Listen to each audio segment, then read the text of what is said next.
আজকের বাংলা সংবাদে আপনাদের স্বাগত জানাই। আমি অনন্যা। প্রথমে চলুন শিরোনামগুলি দেখে নেওয়া যাক, তারপরে বিস্তারিত প্রতিবেদন রয়েছে। আওয়ামী লীগের ধানমন্ডি কার্যালয়ে ফটকে পতাকা টাঙিয়ে জয় বাংলা স্লোগানে দখলে নেওয়ার দাবি যুব মহিলা লীগ নেতাকর্মীদের। গণভোটের রায় নিয়ে ছিনিমিনি হলে আন্দোলনে যাবে বিরোধী জোট। জামায়াত নেতা আব্দুল্লাহ তাহেরের করা হুঁশিয়ারি, জানালেন জুলাই সনদ বাস্তবায়নে কোনো ছাড় নয়। এতক্ষণ শুনছিলেন সংবাদ শিরোনাম, এখন থাকছে বিস্তারিত। জুলাই গণ অভ্যুত্থানের মুখে সরকারের পতনের পর আওয়ামী লীগের সভাপতির ধানমন্ডির রাজনৈতিক কার্যালয়ের অগ্নিসংযোগ ও ভাঙচুর চালিয়েছিল উত্তেজিত জনসাধারণ। প্রায় ১.৫ বছর পর এবার সেই কার্যালয়ের ফটকের সামনে জাতীয় পতাকা ও বঙ্গবন্ধুর ছবি রেখে কার্যক্রম নিষিদ্ধ যুব মহিলা লীগের একদল নেত্রী স্লোগান দিয়েছে। শুক্রবার সকাল ৭:৩০টার দিকে সংগঠনের ১০ থেকে ১২ জন নেতাকর্মীকে ধানমন্ডি ৩A সড়কের ৫১ নম্বর বাড়িটির সামনে দেখা যায়। তারা জানান, রিস্ক নিয়েই কার্যালয়ে গিয়ে পতাকা উত্তোলন করেছে। এর আগে ২০২৪ সালের ৫ আগস্ট ছাত্র জনতার অভ্যুত্থানে টানা ১৫ বছরের শাসনাবসান ঘটে আওয়ামী লীগের। সেদিন প্রধানমন্ত্রীর বাসভবন গণভবন চলে যায় জনতার দখলে। সেখানে ব্যাপক ভাঙচুর লুটপাট চলে। সেদিন ধানমন্ডির ৩২ নম্বর সড়কে বঙ্গবন্ধু ভবনের পাশাপাশি আওয়ামী লীগ সভাপতির কার্যালয়েও হামলা হয়। ওই কার্যালয়ের ৩টি ভবনে ভাঙচুর করে আগুন লাগিয়ে দেওয়া হয়।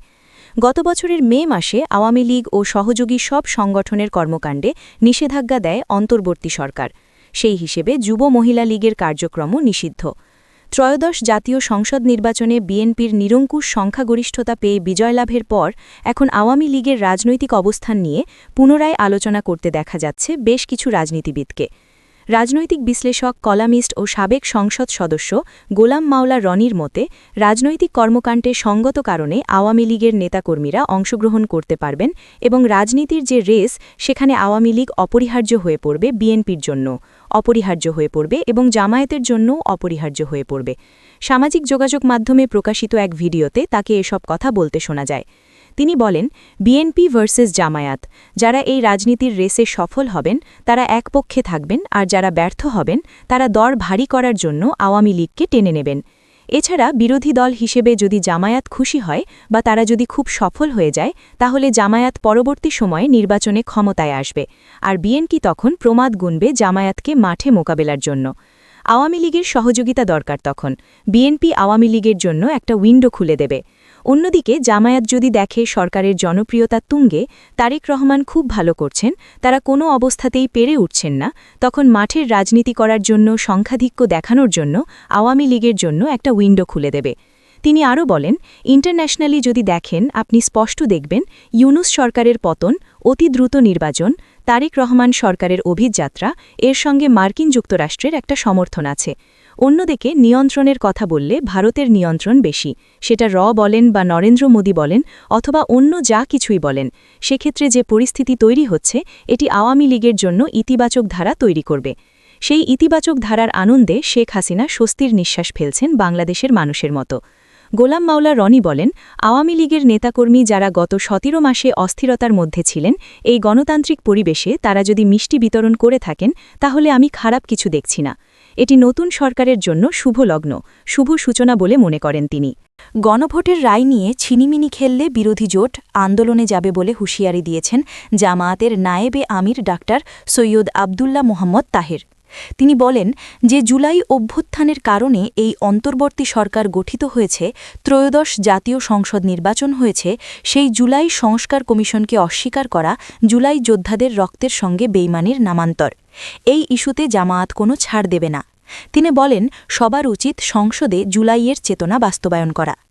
জাতীয় দৈনিক মানব জমিনকে দেয়া এক সাক্ষাৎকারে ডাক্তার তাহের এসব কথা বলেন।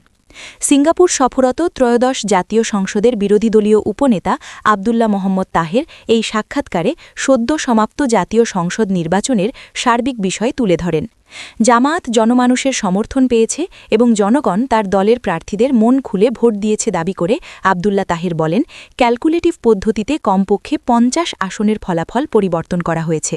বিদায়ী অন্তর্বর্তী সরকারের কোনো উপদেষ্টা পরিকল্পিতভাবে ১০ থেকে ১৫ হাজার ভোটের মেকানিজম করে জামায়াত প্রার্থীদের পরাজিত করেছেন।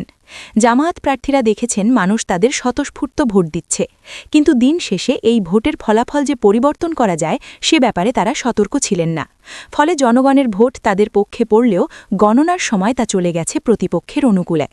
নির্বাচনোত্তর জামায়াত আমির ডাক্তার শফিকুর রহমানের সঙ্গে বিএনপি চেয়ারম্যান তারেক রহমানের সৌজন্য সাক্ষাৎকে ইতিবাচক রাজনীতির সূচনা হিসেবে দেখছেন আব্দুল্লাহ তাহের।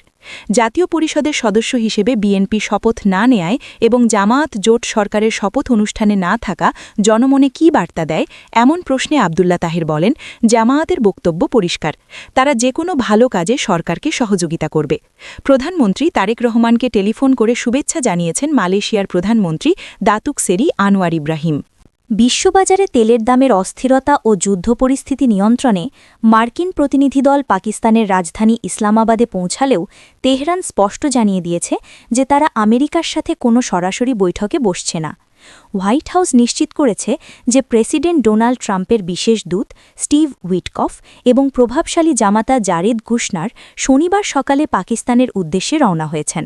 তাদের সাথে যোগ দিতে পারেন মার্কিন ভাইস প্রেসিডেন্ট জেডি ভ্যান্সও। মূলত ইরানি পররাষ্ট্রমন্ত্রী আব্বাস আরাগচির সাথে একটি সমঝোতায় পৌঁছনোই এই সফরের মূল লক্ষ্য। এদিকে ইরানি পররাষ্ট্রমন্ত্রী আব্বাস আরাগচি শুক্রবারই ইসলামাবাদে পৌঁছেছেন। তবে ইরানের পররাষ্ট্র মন্ত্রণালয় এক বিবৃতিতে জানিয়েছে, মার্কিন প্রতিনিধিদের সাথে তাদের সরাসরি সাক্ষাতের কোনো পরিকল্পনা নেই। তেহরানের দাবি বা প্রস্তাবগুলো মধ্যস্থতাকারী হিসেবে পাকিস্তানের কাছে পৌঁছে দেওয়া হবে। যুক্তরাষ্ট্র ও ইরানের এই দ্বন্দ্বের ফলে বৈশ্বিক জ্বালানি বাজার বর্তমানে টালমাটাল। ইরান গুরুত্বপূর্ণ হরমুজ প্রণালী বন্ধ করে দেওয়ায় এবং যুক্তরাষ্ট্র ইরানের তেল রপ্তানিতে বাধা দেওয়ায় তেলের দাম কয়েক বছরের রেকর্ড ছাড়িয়েছে। ৯ সপ্তাহ ধরে চলা এই অচলাবস্থার কারণে বিশ্বজুড়ে মূল্যস্ফীতি ও অর্থনৈতিক মন্দার আশঙ্কা তৈরি হয়েছে। মার্কিন প্রতিরক্ষামন্ত্রী পিট হেগসেথ বলেছেন, ইরানের সামনে এখনও একটি ভালো চুক্তির সুযোগ খোলা আছে, তবে তাদের অবশ্যই যাচাইযোগ্য উপায়ে পরমাণু অস্ত্র ত্যাগের ঘোষণা দিতে হবে।